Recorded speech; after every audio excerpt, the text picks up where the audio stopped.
शेतकरी मित्र, आपल्या समोर दिसणारं हे पीक ताग आहे. आणि तुम्हाला सगळ्याला माहिती आहे की आपला ताग हे हिरवळीचं खत म्हणून वापरण्यात येत आहे.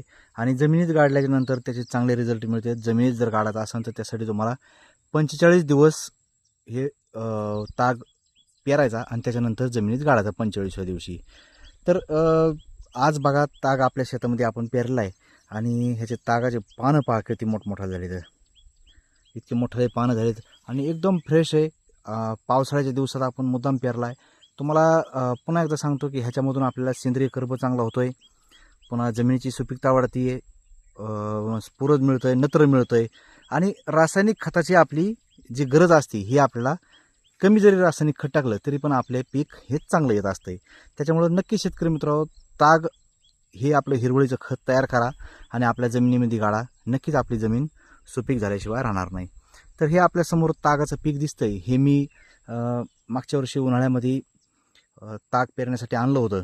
आणि माझ्या त्यावेळेस एक लक्षात आलं की हे जे ताग आहे हे एक तर बियाणं आपल्याला भेटाना कुठं, आणि भेटलं तर एवढं महाग मिळालं की त्याच्यामुळं मला वाटलं की त्याच्यातून आपण काही जे उरून ठेवलं आहे हे ताग आपण पावसाळ्याच्या दिवसात पेरू आणि ह्याच्यापासून बी तयार करू. आणि मग बी आपल्या शेतामध्ये आपल्याला ज्यावेळेस आपलं पाचट गाडायचं असेल, ज्यावेळेस आपल्याला आपली जमीन सुपीक करायची, ऊस तुटून गेल्याच्या नंतर जे आपण ताक करत होतं तर ते करण्यासाठी एकदम आपल्याला सोपं जाईल. त्याच्यामुळं ह्या वर्षी मी जे आपलं 10 किलो बियाणं उरलं होतं ते 10 किलो बियाणं मुद्दाम ह्या जागेवर इथं पेरलेलं आहे. तर बघा, एकदम भारी आलं आहे. आणि उन्हाळ्याच्या दिवसापेक्षा पण ह्या दिवसामध्ये लयच भारी आलं आहे.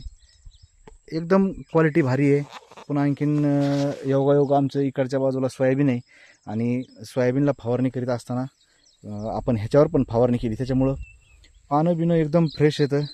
कुठेही तुम्हाला रोगराई हे ते काही दिसणार नाही. ह्याच्यावर पण आळी येत होती मागच्या वेळेस, 1-2 वेळेस मी बघितलं ह्याच्यावर पण आळी आली. पण आता ह्या वेळेस फवारणी घेतली त्याच्यामुळे ह्याच्यावर बिलकुल आळी आलेली नाही. बघा, हे आपल्या जमिनीसाठी एकदम उपयुक्त खत ह्याच्यापासून तयार होणार आहे. पण त्याचं बियाणं आपल्याला ह्या वर्षी आता तयार करायचं आहे. तर आपण ह्याचा अगोदर बियाणं करू. आणि मला तर काही अनुभव नाही की ह्याचं बियाणं किती होत असतं. तर जवळपास एक अर्धा एकर पेरलं आहे. अर्धा एकरमध्ये किती बियाणं होत असतं हे जर कोणाला जर माहीत असेल तर नक्की मला कमेंट करून सांगा बियाणं तयार करताना.